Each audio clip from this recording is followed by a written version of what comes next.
Excited si Glyza De Castro sa pagdating ng mga bagong karakter sa mundo ng Encantadia. Pero si Sangre Perena, bumisita muna sa mundo ng mga tao. Yan ang chika ni Aubrey Carampel. Ngayon na nasa akin ang Fredian si Elena. Ay magagawa ko na. Pati sa Inglaterra, tila nadala ni Glyza De Castro ang kanyang pagiging Perena. Hagor, nasaan ang aking mga kapanalig? Sa video na ito ni Glyza na in-upload niya sa kanyang Facebook account, nagmonolog siya bilang Sangre Perena na tila naliligaw sa London. Ano ito?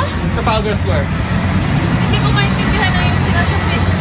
Matapos ang well-deserved break, back to Encantadia taping na si Perena na ipinasilip pa ang mga eksena sa likod ng kamera.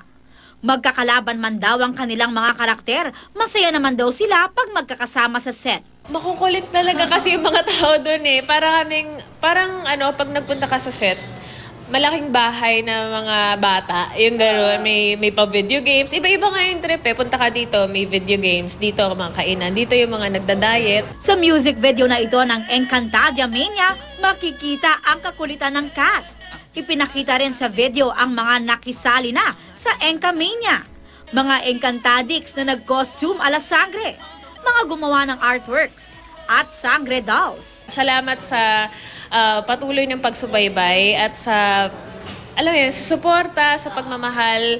Dahil minsan pag nakikita namin na tinatag kami, yung mga iba gumagawa ng dolls, yung mga fan arts, yun. So, na-inspire kami doon. At sa pagpasok daw ng mga bagong karakter na sinalakan at pawpaw, mas exciting at kapanapanabik na kwento raw ang dapat abangan sa Telefantasia.